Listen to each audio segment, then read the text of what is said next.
નમસ્કાર દર્શક મિત્રો, ગુજરાત ડિવિઝન ન્યૂઝમાં આપનું હાર્દિક સ્વાગત છે।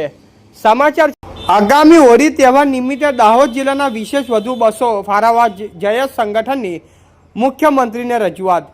જય બિરસા મુંડા આદિવાસી યુવા સંગઠન જયેશ દ્વારા સંગઠનના પ્રદેશ પ્રભારી શ્રીમતી તરુલાતાબેન અઠીલા, પ્રદેશ અધ્યક્ષ શ્રી અલ્કેશભાઈ કિશોરીના, દાહોદ જિલ્લાના પ્રમુખ શ્રી સુનિલભાઈ ભુડિયાના નેતૃત્વ ગુજરાતના મુખ્યમંત્રીને દાહોદ જિલ્લા કલેક્ટર મારફતે આવેદન આપી રજૂઆત કરી।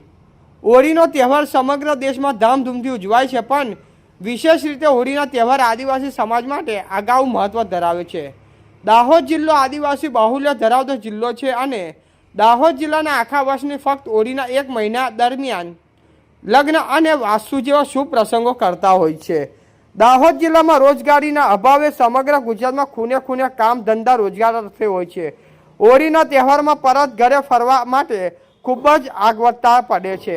રાજ્યના સરકાર દર વર્ષે વિશેષ બસોની ફાળવણી કરે છે, પણ તે પૂરતી નથી। દાહોદ જિલ્લાના દર વર્ષ કરતાં બમણા પ્રમાણમાં બસોનો વધારો કરવામાં આવે અને ભાડામાં દરો અડધો રાખવામાં આવે એવી રજૂઆત કરાઈ।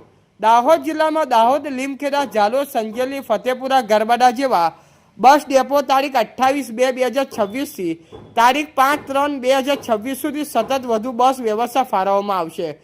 જીએસઆરટીસીની સૌથી વધુ નફોરી આપતો જિલ્લો દાહોદ છે અને આદિવાસી માટે સરકાર પાસે વિશેષ બજેટ પણ હોય છે, જેથી ભાડાના દરો અડધો કરી બાકીના અડધા ભાડા સરકાર વિશેષ બજેટમાંથી જીએસઆરટીસી નિગમને ચૂકવે એવી રજૂઆત કરાઈ। સાથે સાથે દાહોદ બસ ડેપોના મેનેજરને પણ આ જ બાબતે જયેશ સંગઠન દ્વારા રજૂઆતની નકલ આપી રજૂઆત કરાઈ। રિપોર્ટર વાદી બરવતસિંહ, લીમખેડા, દાહોદ। સમાચાર જોવા માટે ગુજરાત ડિવિઝન ન્યૂઝ ચેનલને like, share, subscribe, bell icon press button દબાવવાનું ના ભૂલશો। ધન્યવાદ।